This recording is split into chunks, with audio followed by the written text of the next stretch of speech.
नमस्कार दोस्तों। आज मैं आपको एक विदेशी बहू की कहानी सुनाऊंगी दोस्तों। आशा ने अपने बेटे मोहन की शादी साल भर पहले ही की थी। आशा का बेटा विदेश में रहता था, तो उसने विदेशी लड़की से ही शादी कर ली दोस्तों। लेकिन दोस्तों, लड़की हिंदुस्तान से जाकर विदेश में रहने लगी थी। इसका मतलब ये हुआ कि वह आधी हिंदुस्तानी थी और आधी विदेशी थी। दोस्तों, लड़की का नाम मोनिका था। मोहन और मोनिका की शादी विदेश में ही हुई थी दोस्तों। लेकिन शादी के 6 महीने बाद वह मोनिका को लेकर हिंदुस्तान अपनी माँ के घर आ गया था। इंसान दोस्तों जहाँ रहता है वहीं का रंग ढंग अपना लेता है, फिर उसे छोड़ने में बहुत समय लग जाता है। ऐसा ही कुछ मोनिका के साथ भी हुआ दोस्तों। मोनिका सालों से विदेश में पली बढ़ी, पढ़ी लिखी और वहीं शादी भी की। इसलिए मोनिका का पहनावा भी विदेशी ही था दोस्तों हिंदुस्तान आकर भी उसका पहनावा वह जल्दी बदल नहीं पा रही थी। कोशिश तो वो बहुत करती थी दोस्तों, लेकिन उससे साड़ी वगैरह संभाली नहीं जाती थी।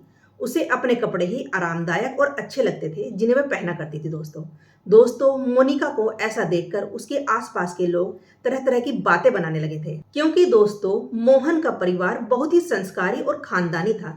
उसके परिवार में कुंवारी लड़कियां हमेशा कुर्ता सलवार और शादीशुदा लड़कियां हमेशा साड़ी पहना करती थी और कोई कपड़ा नहीं पहनती थी दोस्तों। इसलिए मोनिका के विदेशी कपड़े पहनने के बाद आज पड़ोसी मुंह भर भर की बातें कर रहे थे। वह बातें करने से अपने आप को रोक नहीं पा रहे थे दोस्तों। जब ये सारी खबरें मोहन के कानों में पड़ती है तो मोहन को थोड़ा गुस्सा आता है मोनिका के ऊपर। लेकिन दोस्तों वह करता भी क्या, वह समझ गया था कि उसे इस माहौल में ढलने के लिए थोड़ा वक्त चाहिए। लेकिन तब तक तो ये लोग उसका जीना ही मुश्किल कर देते थे दोस्तों। फिर उसने अपनी माँ से जाकर सारी बात कही तो उसकी माँ ने कहा, तू क्या सोचता है, जो तूने खबर सुनी है क्या वो मेरे कान तक नहीं पहुंची होगी? सबसे पहले मैंने ही खबर सुनी थी, तब तेरे कानों में पहुंची है ये। लेकिन मैंने तो इस तरह अपनी बहू को दोषी नहीं ठहराया। वह कहती है दोस्तों, अरे लोगों के कहने से कुछ नहीं होता। अगर लोग किसी सच्चे इंसान पर झूठ का इल्जाम लगा दे तो क्या वह झूठ हो जाएगा? और क्या किसी झूठे को सच्चा बना देंगे तो क्या वह सच्चा हो जाएगा? वह कहती है कि लोगों के कहने से कुछ नहीं होता और कुछ नहीं बदलता। मुझे मेरी बहू स्वीकार है और पूरे दिल से स्वीकार है। चाहे वह जैसी भी हो, जैसे भी कपड़े पहनती हो, उसके गुण अच्छे हैं, इसलिए मुझे बहुत पसंद है वो। पहनावा तो आज नहीं तो कल बदल ही जाएगा, लेकिन इंसान के गुण अच्छे हों तो सब कुछ अच्छा ही होता है और गृहस्थी अच्छी ही चलती है। दोस्तों यह बात सुनकर मोहन ने कहा, माँ, खानदान घर के बच्चों से ही बनता है और घर की बहुओं से ही बनता है। और अगर खानदान में कोई बहू ऐसी आ जाए जिसकी वजह से लोग खानदान के लिए तरह तरह की बातें करने लगे तो कहाँ से खानदान अच्छा बनेगा? वह कहता है कि मैं अपने खानदान की बदनामी नहीं होने दूंगा। मैं मोनिका को लेकर विदेश चला जाऊंगा और वहीं रहूंगा। इससे हमारे खानदान की बदनामी नहीं होगी। और यह सब बातें सुनकर मोनिका को तो हम सबसे भी ज्यादा तकलीफ होती है। वह एक अच्छी बहू बनना चाहती है लेकिन बन नहीं पाएगी, क्योंकि वह अपना पहनावा जल्दी नहीं बदल पाएगी और इसका फायदा पास पड़ोस वाले खूब उठा रहे हैं। उसे अच्छा नहीं लगता कि कोई उसके बारे में कहे और उसके खानदान के बारे में कुछ कहे। वह भी हिंदुस्तान में ही रहती थी, लेकिन जब उसके पिताजी ने उसे बचपन में ही विदेश भेज दिया तो इसमें उसकी क्या गलती है? अब इंसान जहाँ रहता है वहीं की संगत में ढल जाता है, तो रंग बदलने में थोड़ा वक्त तो लगता ही है। अब इन्हें कौन समझाएगा और मैं कैसे इन्हें समझाऊं? इसलिए मैं सारी परेशानी खत्म कर दूंगा। वह कहता है, मैं मोनिका को लेकर विदेश चला जाऊंगा। दोस्तों मोहन की यह बात सुनकर मोहन की माँ ने कहा, तो हमारी बहू को हमेशा के लिए हमसे दूर कर देगा? नहीं, हम ऐसा कभी नहीं होने देंगे।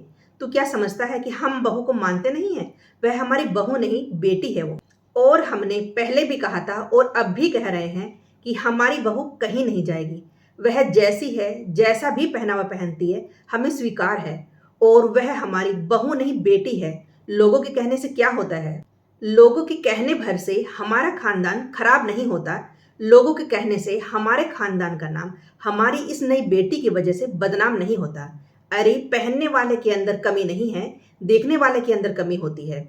हम अपनी बेटी को कहीं नहीं जाने देंगे। ऐसा सुनकर दोस्तों मोहन चुप हो गया। दोस्तों उसके बाद मोहन कहता है कि ठीक है, अगर तुमने उसे अपनी बेटी माना है तो मुझे कोई हक नहीं कि मैं माँ बेटी को एक दूसरे से अलग कर दूं। जो तुम कहोगी मैं वही करूंगा। दोस्तों यह सब मोनिका अपने कमरे में चुपचाप सुन रही थी और अब उसे संतुष्टि थी कि मेरा परिवार मेरे साथ है। अब दुनिया कुछ भी कहे मुझे उससे फर्क नहीं पड़ता। मेरी सास के रूप में मेरी माँ मेरे साथ है, लेकिन मैं अपनी कोशिश नहीं छोड़ूंगी। मैं पूरी कोशिश करूंगी कि एक ना एक दिन यहाँ का पहनावा पहनना जरूर सीख लूँ। फिर कुछ दिनों के बाद दोस्तों, मोहन की माँ ने मोहन की शादी की खुशी में घर में एक पार्टी रखी। उस पार्टी में सारे खानदानी लोग, सारे रिश्तेदार आए हुए थे और उस पार्टी में जितनी भी औरतें आई हुई थी, सभी ने साड़ी पहनी हुई थी। लेकिन अभी तक पार्टी में मोनिका नहीं आई थी दोस्तों, तो सबको मोनिका का इंतजार था। सभी मोनिका की सासू माँ से पूछ रहे थे कि तुम्हारी बहू कहाँ है, हमें उसे मिलना है। सुना है वह विदेशी है, लेकिन आधी हिंदुस्तानी भी तो है, तो हिंदी तो उसे आती ही होगी ना। दोस्तों, मोनिका की सास ने कहा, हाँ हिंदी तो आती है, मोनिका को आपको उससे बात करने में कोई परेशानी नहीं होगी। दोस्तों, इतने में ही मोनिका एक विदेशी गाउन पहने हुए आंगन में आ खड़ी हुई, जहां पार्टी हो रही थी। मोनिका को ऐसे कपड़े में देखकर सारे लोगों के तो होश ही उड़ गए। लेकिन दोस्तों, मोनिका की सास और उसका पति एकदम सामान्य था। उन्हें कोई भी आश्चर्य नहीं हुआ मोनिका को ऐसे कपड़ों में देखकर, क्योंकि वे जानते थे मोनिका कोशिश तो कर रही है, लेकिन कोशिश भी एकदम कामयाब नहीं होती, समय लगता है। इसलिए उन्होंने मोनिका से कुछ भी नहीं कहा और बेझिझक सबसे उसकी जान पहचान कराने लगे। लेकिन दोस्तों, औरतों की जुबान कहाँ बंद रहती है। औरतें मोनिका को ऐसे विदेशी गाउन में देखकर तरह तरह की बातें बनाने लगी। दोस्तों, यह सब मोनिका की सास से बर्दाश्त नहीं हुआ। तब मोनिका की सास ने कहा, तुम जिसका मजाक उड़ा रही हो वह हमारी बेटी है। दोस्तों, यह सुनकर औरतें कहने लगी कि यह विदेशी बहू कब से तुम्हारी बेटी हो गई। दोस्तों, इस पर मोनिका की सास ने कहा, जब से इस घर में इसने पहला कदम रखा था, तब से ही हमारी बेटी हो गई, और यह कैसे भी कपड़े पहने हमें इससे कोई आपत्ति नहीं, और अगर आपको कोई आपत्ति है तो प्लीज आप यहाँ से चले जाइए। दोस्तों, फिर मोनिका की सास ने मोनिका का हाथ पकड़ा और कहने लगी, बेटा तू जमाने से मत डर, मैं जब तक जिंदा हूं तब तक तेरे साथ हूं और मरने के बाद भी तेरे साथ ही रहूंगी।